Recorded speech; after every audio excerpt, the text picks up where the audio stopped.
Assalamualaikum warahmatullahi wabarakatuh. Saya Surahul Anam, mahasiswa PJJ PAI Win Shaper Syekh Nur Cirebon.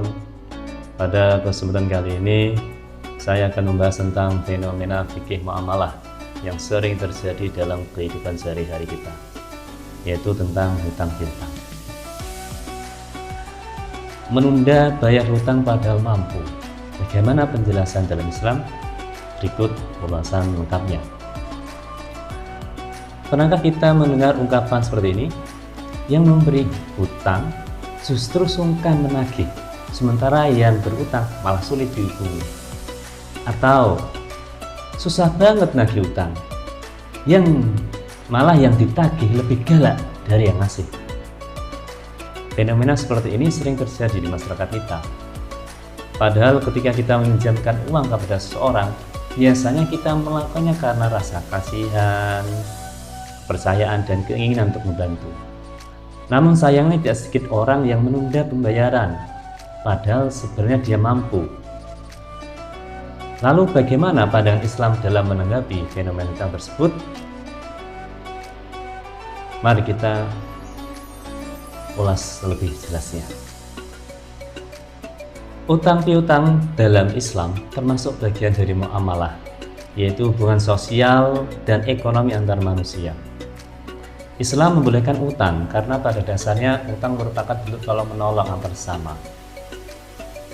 Allah Subhanahu wa taala berfirman dalam Al-Qur'an, A'udzubillahi minasyaitonirrajim, ya ayyuhalladzina amanu idza tadayantum bidainin ila ajalin musamman faktubuh.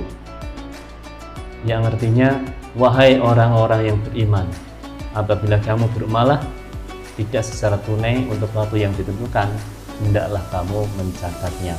Quran Surat Al-Baqarah ayat 282. Ayat ini menunjukkan bahwa Islam sangat memperhatikan kejelasan dan tanggung jawab dalam hutang piutang. Namun dalam praktiknya, sering terjadi permasalahan ketika seseorang menunda pembayaran hutang tanpa alasan yang jelas, padahal ia sebenarnya mampu untuk membayar. Dalam hadis juga disebutkan Rasulullah SAW memberi peringatan keras mengenai hal ini. Beliau bersabda, matrul ghaniyyi dzulmun, yang artinya menunda-nunda pembayaran hutang bagi orang yang mampu adalah suatu kezaliman. Hadis riwayat Bukhari dan Muslim. Hadis ini menjelaskan bahwa seseorang yang mampu membayar utang tetapi sengaja menundanya telah melakukan kezaliman terhadap orang lain, karena ia menahan hak yang seharusnya diterima oleh pemerintah.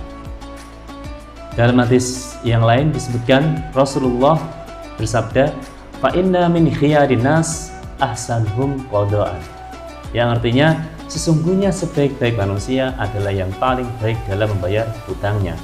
Hadis riwayat Bukhari. Dari sini kita bisa simpulkan salah satu tanda kemuliaan akhlak seorang muslim adalah bertanggung jawab dalam melunasi hutangnya.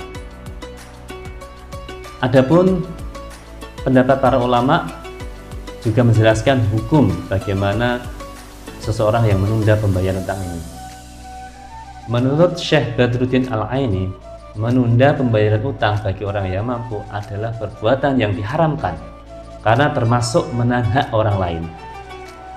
Sedangkan Imam An-Nawawi dalam kitab Syarah Sahih Muslim menjelaskan bahwa menunda utang bagi orang yang mampu merupakan tindakan yang zalim dan haram. Sedangkan bagi orang yang tidak mampu, maka ia tidak dianggap zalim karena memiliki uzur.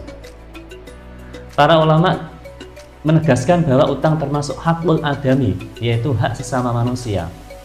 Artinya, dosa yang berkaitan dengan hak manusia tidak cukup dihapus hanya dengan istighfar memohon ampun pada Allah, tetapi harus dikembalikan haknya terlebih dahulu.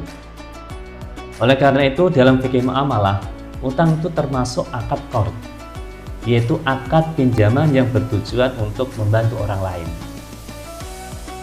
Di mana prinsip utama dalam akad qard adalah yang pertama bersifat tolong-menolong. Yang kedua, tidak boleh ada tambahan yang disyaratkan. Dan yang ketiga, wajib mengembalikan hutang tersebut. Karena itu, jika seseorang menunda pembayarannya padahal mampu, maka ia telah melanggar prinsip amanah dan keadilan dalam transaksi. Hal ini juga sesuai dengan kaidah fikih yang berbunyi la dororo wala diroro, yang artinya tidak boleh menimbulkan bahaya atau merugikan orang lain. Jadi menunda pembayaran utang jelas dapat menyalahi hak orang lain yang telah memberi pinjaman. Oleh karena itu, dari penjelasan ini kita dapat memahami bahwa utang bukan sekadar persoalan uang, tetapi juga persoalan amanah, tanggung jawab, dan keadilan. Jika kita memiliki utang, maka kewajiban kita adalah melunasinya ketika sudah mampu tanpa menunda-nunda. Karena Rasulullah SAW telah mengingatkan betul bahwa menunda pembayaran utang bagi orang yang mampu adalah sebuah kezaliman. Semoga kita termasuk orang yang amanah dalam menjaga orang lain dan terhindar dari perbuatan zalim. Sekian, wallahu a'lam bishawab. Wassalamualaikum warahmatullahi wabarakatuh.